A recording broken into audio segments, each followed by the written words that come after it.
good, people? I am Cool Blue, and this is Lady Blue. This will be another episode of Blue Talk, episode 8. 8. There we go. I was like, I do not remember this one. There's been a little break. I won't lie. So, episode 8, and we had. Well, you know what? This is my guess. Your guess. I would say your guest that grew into our guest. Okay, cool. So we have Amanda of Rose Kemp Studio, aka Former Housewife. Rose Kemp Studio. Let's just start there. We'll roll it out there. Like, tell us a little bit about yourself. Tell us a little bit about your space, and then we'll kind of roll into the questions from there. Sure. Well, first of all, I want to say thanks so much for having me. Of course. And so I'm Amanda. I started my brand, Former Housewife, which specializes in handcrafted books and other magical things made out of salvage and reclaimed materials. So I'm the trash witch.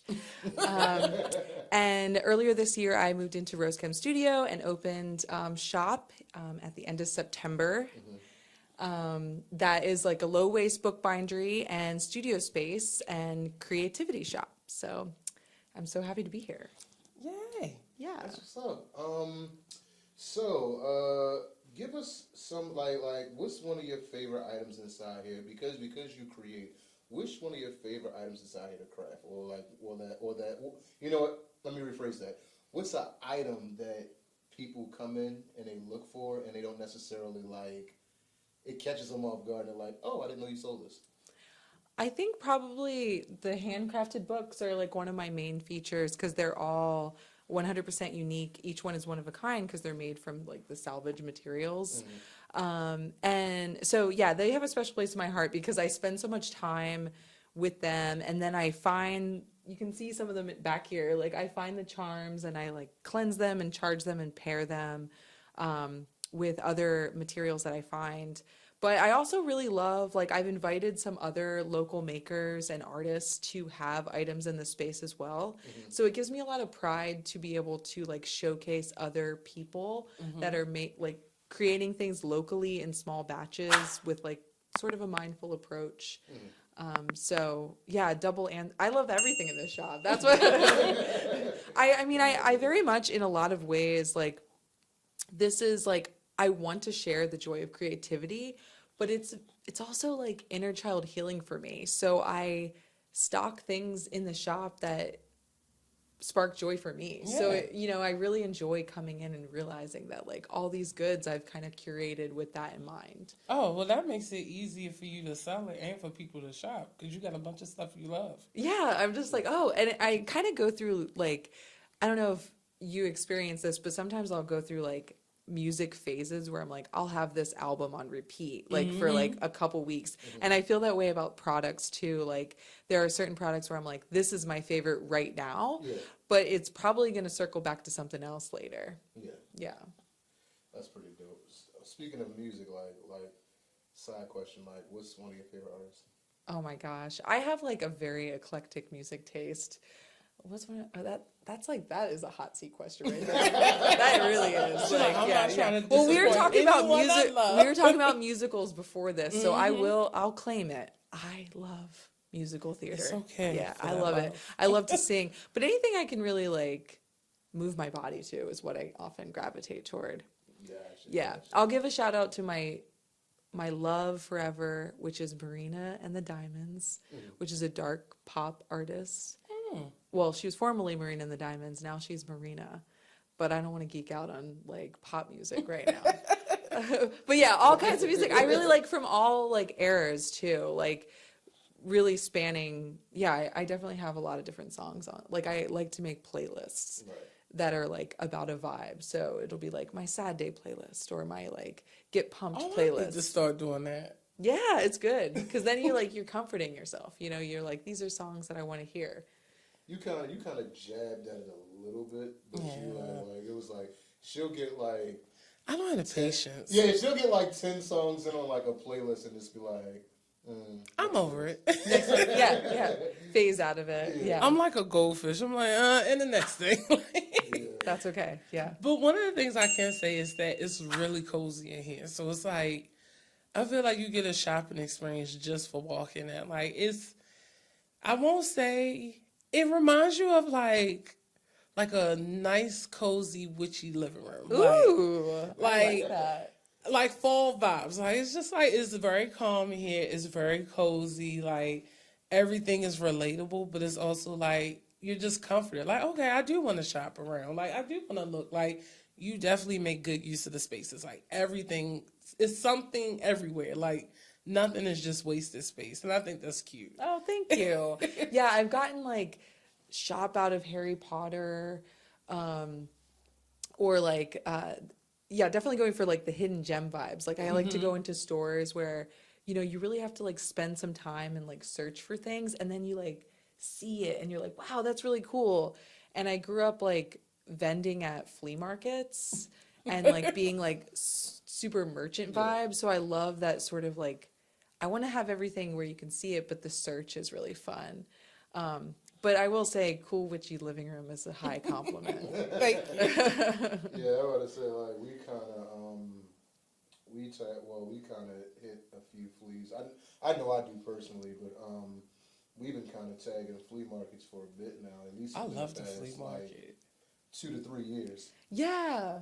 Yeah, I'm an explorer at heart, so I love that the search. Yeah. Yeah, because the payoff's really good. Yeah. Yeah, once you find that gem. So like when you I'm about to say going off topic again, but like when you go to a flea market, what's something that you kind of like, or what's an area that you kind of like dig for? Is it more teas? Is it more like she's a big scarf person, so it's like usually when I go to a flea market, like I can kind of like beeline straight for like a super thick scarf, and I know that like she's good on that end. But like, what do you like? What's some of the things that you kind of like when I go there? I beeline for that. Weird knickknacks, weird figurines, things like that. Mm-hmm. Yeah, like I love a junk table. I love searching through stuff. I love like old antique stuff, like because I do letterpress printing, so a lot of times you'll find like old type and things like that. I love that. Clothes, I have a very large wardrobe of just because I keep things for like I keep the clothes that I wear for like so long because I choose them mindfully. And so I sometimes do like I will just like I love a free pile of clothes. Everybody does, right? But yeah, at flea markets, I really am drawn to like those weird figurines. That's why I like going to thrift stores in like weird, like not weird, but like old small towns. Yeah. Because you find like the coolest stuff that you're like, I don't know where this came from, but it's coming with me. it's coming with me. Yeah.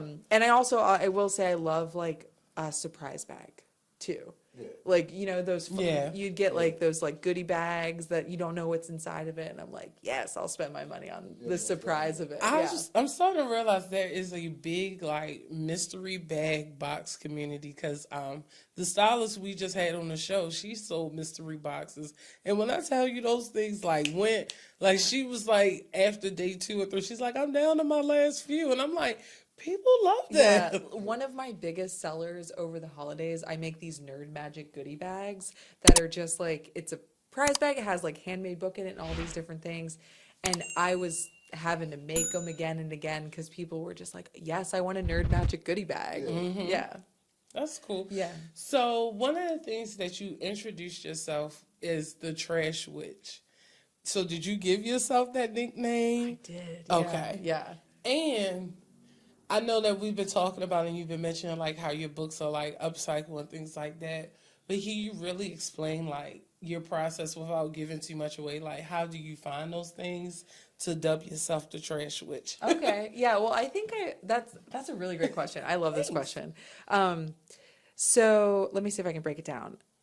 I consider myself the Trash Witch because I take literal trash, things that people don't want anymore, and I turn it into treasure through like enchanting it and really kind of seeing what's there and pulling out the magic that is already there. And I make handcrafted books, but I also like do things like create zero waste packaging that small businesses can use or independent makers, so we don't have to cut down more trees when there's already like this overabundance of paper just there, ready. So I think of myself as like, I have this trash wish mentality because I care so much about the planet that I think that like you're reducing harm by using trash and seeing it for the materials that it is. Yeah. And then, but when it comes to like the books, that's where it also really kind of that artistic side comes out, because I spend a lot of time really putting intentionality and true magic into these pieces, especially like the charms that I pair with them, because I really think that I think so much about balance, both in my personal life and like my business and magical practice, that, you know, you can't have the castle without the moat, right? You need these things to create this balance. And I think that by pairing this quite literal trash I find in the street, cleansing it and chanting it, it becomes this like totem on these like beautiful handcrafted books. And there's something about that like trashy, classy vibe that I'm really drawn to. And sort of claiming myself as the trash witch was very much a gesture to be like, you know, because I could have been like the upcycled witch or whatever, but it's like, no, I love trash. Trash itself is like, you know, and we're talking about obviously not garbage that's like wet and dirty, but it's stuff that's just like, there's so much of it. A lot of people don't care about it. They don't understand the value. And it's beautiful, beautiful resources. It's like going to a flea market and finding like that scarf that got passed down like 3 times, you know? Yeah. Did that answer the question? Yes, yeah, I know, I'm like rambling. Yeah. No, don't feel bad about it. I was gonna say that's really good, because one of the beauties that I find in it, because I get teased about it, but I have this addiction to like school supplies and like buying journals and maybe using 1 or 2 pages or whatever else. But what I love about this stuff here is that I could buy a journal somewhere, and even though the maker, you know, they might be a bit smaller scale versus like Target, whatever else, but it's like I know it's 50 other people with that book. You know what I mean? But with this, it's more of an individualized, like, I know nobody has this book. Or like, even like with the miniature book I bought from here the first time we visited, I liked it because it was different types of paper in it. Like I had to adjust how I was writing so that way I wouldn't take up the page, and like really like cherish like, oh, I don't want to run through this that fast, or if I run through it, like I wonder what's the next one I'm gonna find when I go there. So I think it's really cool, and I think it's a beautiful way, because a lot of people, you have these slogans like trash or tacky or whatever else, not realizing like it's beauty in that. Like no one sees it. Yeah, there's beauty in the imperfections. It's like what makes it unique and charming. And I think like, well, thank you so much for saying that, because that's so sweet and like totally like, it's music to my ears, because it's like, that's kind of why I do it in a huge way. And I think like, yeah, well, first of all, I do want to say about the nerdiness of like collecting school supplies and stuff. Some people do shoes, some people do journals. Like, you know, it's just different, you know, and that's fine. And I do shoes. Yeah, that's okay. Yeah, that's cool too. And like, but you know, I realized that like some people do really, they're like, wow, this is just beautiful as like the object that it is. And that said, I do like love when people actually use the books I make, because it's like begging for you to add to it, because it's like magical, and it, you know, you will be inspired by using it. But I think that a lot of people, you know, to touch on your other point, like a lot of people don't realize that fast fashion is not just clothing. Like books is another form of fast fashion. Like if you buy a book for a super low price, it still takes the labor to make that book. And there are machines that do it, but they're, you know, that comes at a cost. So it's like sometimes when you buy smaller, you're really like, you know, you're valuing that object beyond just like the sort of like ephemeral thing of like, I buy this and get this. But yeah, thank you for saying that, because it is very much like, I love when people are like, I like that it's like, you can't find it anywhere. And that's definitely my main selling point, where I'm like, if you want something 100% unique, I got you. I got you. Yeah. So, break down, you know what? Yeah. Break down the hustle for us, because it's like it takes a certain amount of hustle in order for you to not only have the shop, but then to run the shop and be consistent with the shop. So if you can, in a way, break down that hustle of you transitioning from you having your own to, like you said, a brick and mortar and things of that nature? So yeah, it's been, break it down. All right. It's been a long road. How much time do we have? No. But I think like one of the things that really made me transition from hustling and chasing was, or no, I'm still hustling and chasing. Hold on. Let me gather my thoughts in a second. Like what I'm trying to say is part of the reason I wanted to make the leap to get a brick and mortar is that I was tired of chasing. Yeah. And I realized if I stay put, I actually might have more success of attracting. That was the mindset shift. And so that took a long time of like working tons of jobs over time, like saving money. It took risks. It took like trying new things. It took like, but at the end of the day, the hustle was me deciding that I didn't want to run around anymore. And I wanted to, I really wanted to start attracting rather than going after it. And that's not to say that I'm not hustling and I'm not like constantly, because I'm in my first year. So it's kind of hard for me to answer that question because I'm still very much figuring out how it flows. Let me put it to you like this, like, not necessarily just the brick and mortar in itself, but just like the journey of getting here. Because it's like, if you weren't consistent at what you were doing, you wouldn't be at this point. And we spoke off camera, and you were talking about how you felt like it was just beginning for you with this. But it's like, it took a certain level of gumph and education and I don't want to say self-preservation to an extent, but, an observance just to get here. Yeah. So that's the reason why I say, as far as like hustle goes, because it's like, it just doesn't stop when you cut the lights off here. It's something that, is trained, throughout your daily dealings. Yeah, you have to want it. You have to want it, I think. And it doesn't stop with the physical things you do. It really is so much like inner work, and really, I think consistent is that word, where that changes the game, because it's like you might not be 100% every day, but you got to show up for yourself, and you have to accept where you are and the level that you're at and trust that process. And I don't know that I'm like really getting at your question 100%. No, but like, you are. okay, yeah. But I do think that like, for me personally, it took a long road. Like I grew up in poverty. I went to school. I worked tons of jobs to sort of accumulate all these skills. I actually ran another company before this that was, I kind of put on a shelf because I realized that if I'm going to hustle this much to make this work, I want it to be what I really, really wanted, which is this, which is this. So I made that switch, but I think like what this space really helped me, like the hump that it helped me get over, is that it gave me a framework to be consistent. Like instead of just like sort of like I have to be consistent and I have to do small strides every day, it was like, well, you have your shop. You have to open up, and that kind of gave that routine of like I can show up in this way at very least.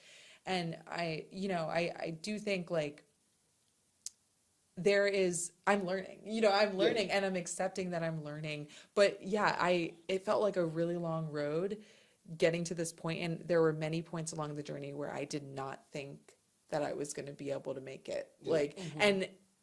But I say that, and I think that that's what gives me the sense that this is the beginning, because this is the point where I know that like there is no turning back. This is it. And that's basically like what you were talking about. That's basically where I was hitting. It's like because it's like you realized at that point, like we had a conversation off camera, but you realized at that point that this was it. It's like, hey, like this is no turning back for me. This is where I am. And being able to accept where you are in the moment and saying, like, I feel like this is the beginning. Even though I've gone through a lot, I feel like this is the beginning and this is what I'm moving on. Yeah. I think like it's like Act 2 is when it really begins, right? And there, I tried, I think I said off camera too, like I tried to walk away from being an entrepreneur in some aspects, but I realized like it's Like I can't not, you know, and I might not know everything that I'm doing, but I know that like not doing it isn't an option. Yeah. And I am grateful for that. Like I am grateful to know that like I am it's okay if I make mistakes because I'm still going to be here. Yeah. Like no matter what. Like I am still going to keep going for it. And you know, it took a lot to really like accept that even though it was happening anyway. And that's what it kind of took over time for me to finally be ready to receive, because I think that that was so much of it, like to be ready to really like understand that like I can have a shop. Yep. I can do this.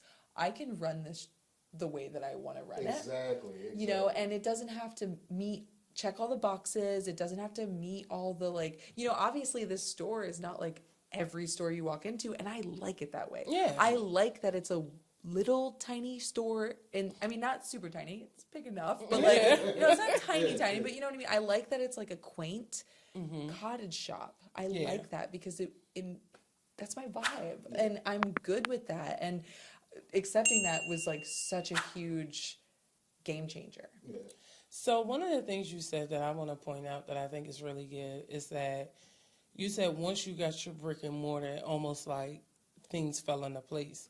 And I think sometimes people don't realize is that taking that leap of faith for that big thing that you were dreading sometimes make it easier to figure out what to do next. Because what people don't realize is like once you get past, like we were talking about earlier, once you get past figuring out the name of your business, the LLC, the EIN, there is no roadmap after that. Like besides your business plan or whoever you following or whatever, there's no real roadmap. So Yeah. it don't always get easier, but I feel like when you get big things coming into play, like you said, like getting this brick and mortar, it's like, okay, I'm here. So now I need to figure out how does my marketing play with my product? How much product do I need to actually make to have this building sustainable? You know, what products really sell, what don't. And I feel like it really just helped bring everything together for you. Yeah.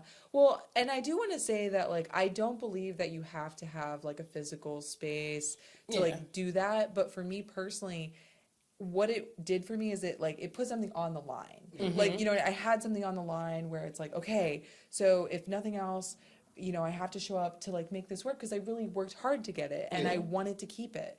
And again, I'm saying this, but you know, this is my first year, so I'm like in the middle of this right now, like right now, like, and it's cool. Like it's beautiful that I get to like face these challenges. But yeah, I do think that, well, one of the biggest things that I learned is that you got to just keep moving because you can change. Like I literally operated for a decade, like a whole other business model that really was like 2 steps away from what I'm doing now, and pivoted from that because I realized that I didn't want to keep going deeper into that. But it's like I didn't start over. I started with having the experience of all that. And so this time around I leveled up faster because I hit my stride and I had learned stuff. But if I didn't do all that, I wouldn't even be here, you know? And that's the hustle. So like, Yeah, basically exactly. like, and like, to roll back to what I was saying, it's like, that's what pretty much dragged you from that space.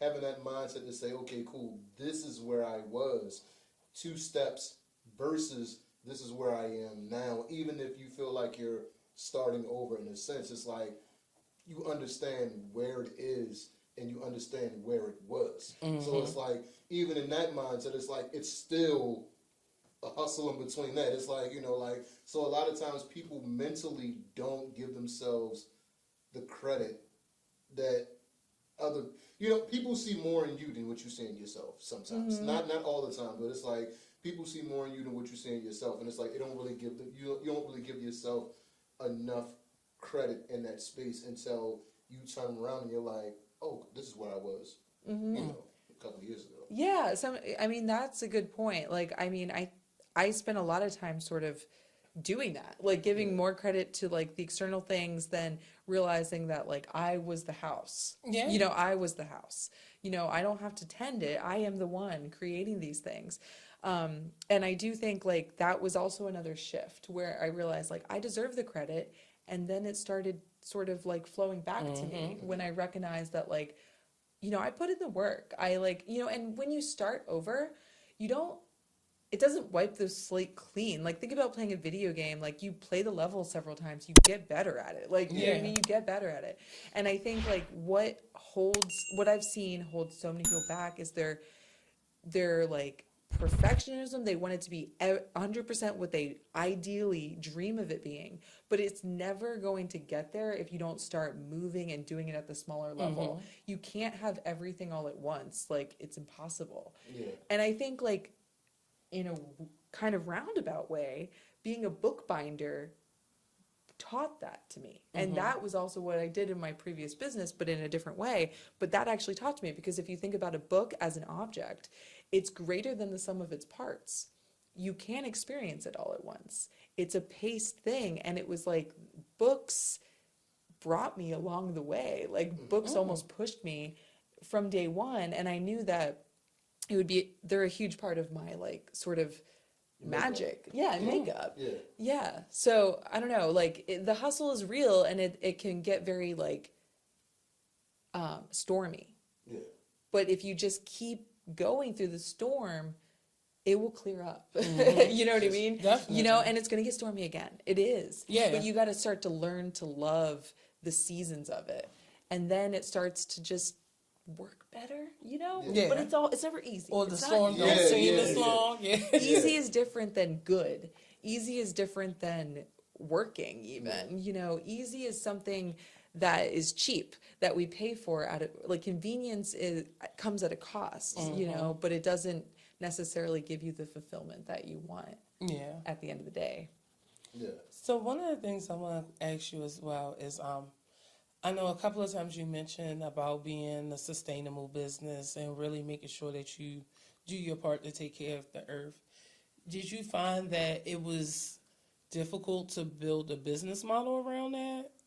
I mean, granted, I know, like, this is something that you enjoy doing and making and things like that, but I even noticed, like, some of the makers that you have in the store, they seem to be very sustainable as well. Like, is the sustainable business model harder, or is it just, you're like, it's business, so it's just hard? It's just hard. But I would say, I mean, it is interesting, because I think, like, sometimes, like, with anything, it can be harder in some ways and easier in other ways. Because, and I'm kind of discovering that now, because right now what I'm kind of faced with is, like, can this scale? You know, can this be, like, and sustainability is, like, a bunch of different things. Like, it's not just being good for the planet, it's also being able to take care of you and your employees on a real level, not just base level. You know, sustainable is about, like, feeding back into it so that it kind of works as a whole unit. But yeah, I want to say, yeah, it's harder because it takes a lot more, like, effort. You know, it's easier to think of something and then go out and get it, but it's harder to work with what you have. And plus, you're pushing a business with more your morals. So, like, when you were like, is it possible for me to scale up? And I'm sitting here thinking, like, yeah, because if you scale up too much, then it takes the sustainability out of it in a certain sense. So I get that. Like, well, you could get an apprentice and stuff. Well, I know, right? Yeah, I know there's ways. But I also think that well, like, one of the things I do, to put it to a real example, is I try to, like, use reclaimed, like, shopping bags and stuff and have those be the bags I give customers, rather than, like, buying from a company brand new bags, because I already know that these things are in circulation. And don't get me wrong, I get it. Like, it's hard. It takes a lot of, like, extra just effort. Yeah, effort. Like, because it's like, you got to store the trash. You got to then make it material again. You got to then make it into, like, something that people want. And there's a lot of different extra steps. But, well, I started doing that because it's like I didn't have any money. So it's like I had to, like, kind of use the world around me. Yeah. And then it really became, I realized, I was like, well, we have something here, because, like, there's value beyond, like, the exchange of currency. Like, currency can exist in other things. So, but, you know, that said, the story of the bags, I had well, and now too, I have scouts. Like, so there's people that save me things. Like, But the bags certain- are cute. Like, I thank don't you. care I what like them. they are cute. Yeah, I like them. And it was like my out of sheer determination of like, like I don't need 10,000 bags. Like, I don't need that right now. Mm-hmm. But, you know, through the holidays, I was getting to the point where, I mean, I have plenty of bags, but it was like, I need to collect more, you know, and it started, you know, thinking like, oh, it'd be easier to just like buy these bags. But it's not even about the money at that point. It's like, it's about creating more of a demand to manufacture the bags is what I'm trying to resist. And that's not to say that, like, you're not given many options, and I'm not judging. I'm just saying that I want to try to create another set of options so that maybe in the future other people can see that, like, oh, if you just do X, Y, and Z, it's much more sustainable to just make things going. Like, when I made the switch of like, you know, a while ago, I decided I'm not going to have paper towels. I'm not going to have napkins. And yeah, that's a pain in the ass. But when I just set up the system of like, I have a laundry basket in the kitchen, I make sure I have enough, I do this every week.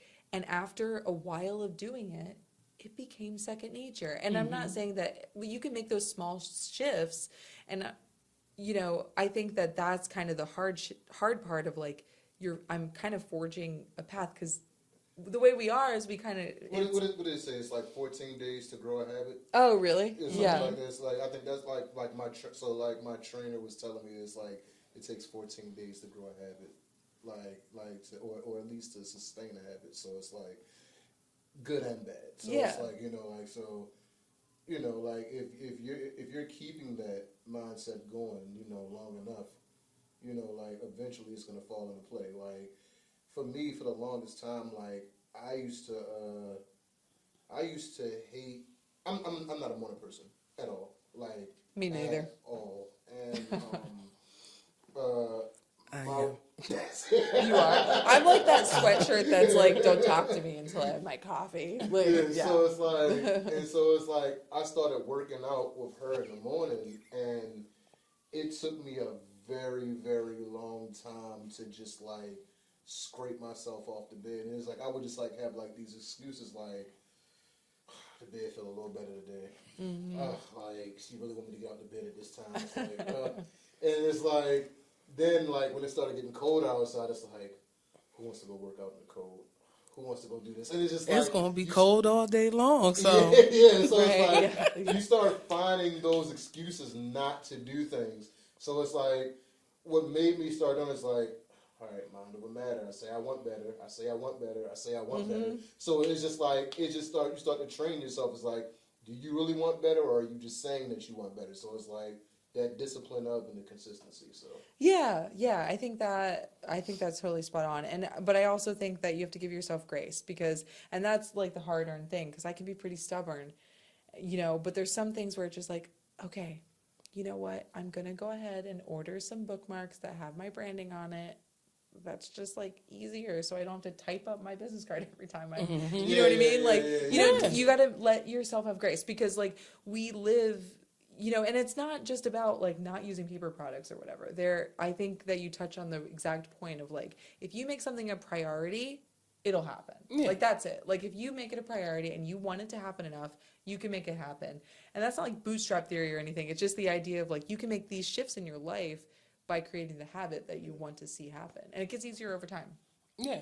I hate bootstrap theory, but that's a whole other conversation. It is. I was going to say, I just wanted to say, just so we know, I'm not supporting that. But like, No. Yeah, I don't believe that at all. Yeah, I would say I hate bootstrap theory, but that's a conversation for another day. But speaking on bootstrap theory, because like we had some time to talk before y'all got here, so mind y'all business. But one of the things you were talking about, well, that we were talking about, is how a lot of people see you in the business and they like, oh, you made it. Like, there's just like, you just accomplished, you're on the top of the mountain. Meanwhile, you're like, internally, I'm not even making the zero line, Right. the evil line. Like, Yeah. and I just think that with your business model, the way you do things, and even like with the whole thing of your bags, like just getting those, reusing them, I don't think people realize how much it costs to start a business, like really to put it in there. And It's like having a baby. Yeah. It costs way more than you think, and it costs you, your physical life, to do it on top of it. Didn't mean to cut you off. No, Yeah, you're good. it Because is. I think a lot of times, because even with that point, prime example with Kenny and I, well, Cool Blue and I, I'm sorry. People see us and they're like, oh, wow, like, y'all just doing it, blah, blah, blah, blah, blah. And I'm like, bro, it's hard work. Like, because it's, for me, I can't always turn off business, Lady Blue, like, and just get into personal. Like, it's hard for me to switch those roles because it's like, you got to have that part on for you for your 9 to 5 and stuff. Yeah. But I'm saying all that to say, how do you define success for you in your business? Because even though, like when we were talking, we're both like, you know, people think because you got a store, you on the top of the mountain, you're like, I'm just trying to make sure my store is here 2 months from now. Yeah, no, right? Yeah, like I'm trying to make it through to year 2. Right. You know? Yeah, because that's it. I love that question. Like success doesn't always, like it was going well. It's going really, really well. But is that enough? That's an accounting problem. Like, you know what I mean? That's not necessarily like clean cut. But I think that over the course of my adult life, my career, I have been crazy, like very successful. Not rolling in the dough by any means, but in fact, like really trying, like very much like trying to move away from this hustle mentality into the sort of like, let it come to me mentality. But like I have created so many, like I know that I've touched a lot of people. I know that I've inspired a lot of people, and I'm grateful for the opportunity to do that. And I've also met people like you and like other cool people just by doing this. Exactly. And that's like one of the reasons why I started doing it, because I wanted to have a community that like could relate to some things, and that really just like, because I think that all entrepreneurs, we have our differences and we are different in what we actually do, but there is that sense of like, you know, like you crave life, you have a passion for going for it. And I think that I love that unifying aspect of it. But so yes, I've been successful because I'm still here. That's what defines success. I'm still going for it, and I'm still like, you know, and I have my days where like, you know, I'm just like, I don't want to, but you know, even if I could do something small that day, that's good. But you know, also I would say, like, to your point, like one of the biggest challenges is that work-life balance of like, you know, I want to be successful in what I'm doing at my job, but I also want to like feel fulfilled as like Amanda, you know, as a person. And that's why I kind of put so much of my like heart into my business, because well, I knew I'd be here all the time working. So I might as well be doing Might as well like it. I might as well like it, right? You know, and so yeah, I guess the long answer long, like I do feel like I have been very successful, and I'm just curious, I'm excited to see where that goes from here, because I'm gonna keep going. I'm gonna keep trying. 1,000%. Yeah. So, unless you want to touch on anything else, I just would deliver final thoughts. One more question. Okay. So you also go by the former housewife, and I'm sorry if you mentioned this before, but sometimes I glaze so that way I can have questions. Like, forgive me. Oh, that's cool. But so were you ever a former housewife? What was I, a housewife? So I spent a lot of time caring for other people. So I would say yes, but I've never been married. So that's the short answer. Okay. But I refer to former housewife in a lot of ways because I spent a lot of time being like a housewife in my professional life. Like I was like the den mother, right? Like I was like the one that kind of did all the extra stuff that wasn't quantifiable. And I realized like that takes an executive level skill to be able to do that. And so I wanted to reclaim all of that I had learned from kind of caring for other people. And I also realized within all this and my personal journey that I wanted to like learn how to really care for myself in that same way. So yes and no. Like I feel like I think I even use it as a verb now, where I'm like, oh, that's the housewife. I'm being very housewife right now, where I'm like almost like going external and I'm giving more than I'm getting back. And I think that the real way to like grow as a community is like everybody needs to keep their side of the street clean, And I do understand that I want to help people, but you also, it starts with you. Yeah. You gotta be satisfied.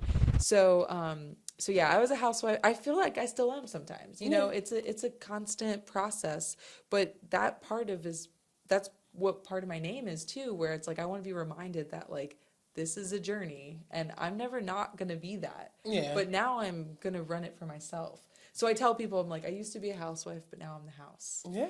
Yeah. I love that. Yeah. Now we could go on the final thoughts. I was just a question to ask. I'm about to say, like, I didn't even stop to think about that. Because like I said, we talked so much off camera where it was like, oh, I got the gist of what I need. So it's like, but Well, I'm a poet. Well, just to say, like, a lot of people ask me about my name, my brand name, Former Housewife, and it is like there's a lot of like dual meanings and stuff, but I like it because it's it's snappy. Because you don't know what you're gonna get just off the name alone. No, yeah, that's what I like about it. Right. Yeah. Well, and I also like sometimes I do like pet sitting and house sitting as like side hustle style, because that's what we do. But I realized I'm like, that's a pretty good name for like a house sitter. Yeah. Like if that were just my business. Instead, it's a creative brand of magical objects. But hey. Yeah, most definitely. You know what? Ladies first, I'll swing it this way and then. So my final thoughts, because there was a lot of gems in this episode. So you define your level of success. So even though you may not be to the top of your goals, you're still successful because you're actually pursuing them. There's a lot of people who talk a lot of shit and don't do nothing. So that's my tidbit. Yeah. Yeah. I feel like, well, I don't know if I'm supposed to comment. Yeah, this but I like, I mean, I'll just say, all the people anybody that's a hater or anybody that's judging you, they are not doing it. They are judging you because they are jealous. That is why people judge people, because they feel like they are lacking something that you have and they are mad that you're going after it. People that really know, they know it's hard, they know it takes a lot of guts, and they got your back, like I would say. Yeah. You believe that? Yeah, I think it's true. Like, I really do. Yeah, it's true. It's even like, so I hate to take it to this level, but like even with the stuff earlier this year with the comedian coming after Lizzo, he's saying all these things about it, but it's like, sir, you are those things that you're saying. Like, you are fat and out of shape and whatever. Like, this girl gets on the stage for 2 hours. So I get it. People self-project a lot and they don't realize it, or they don't know how to define their self-projection because they want to give off this perception of, oh, I'm just so wonderful. I love myself. I'm this, I'm that. Yeah. But it's not. Like, we all are regular people. Like, in 2 days, you'll stink just like I'll stink in 2 days. Yeah. Like, calm down. Most people are just trying to do their best and like find fulfillment in their life. Exactly. Most definitely. Yeah. I'll start off with I'll do two. I'll start off with the one that I usually start off with. Time is currency. How you spend your time, how you spend your money, how you spend your energy is a reflection of you. And also, be kind to yourself. This episode kind of reminded me of that. Like I know with April, shout out to April, we kind of went into the whole imposter syndrome. I think it was like episode 6. But, that was about 2 or 3 episodes ago. Yeah, but this it stuck with me too.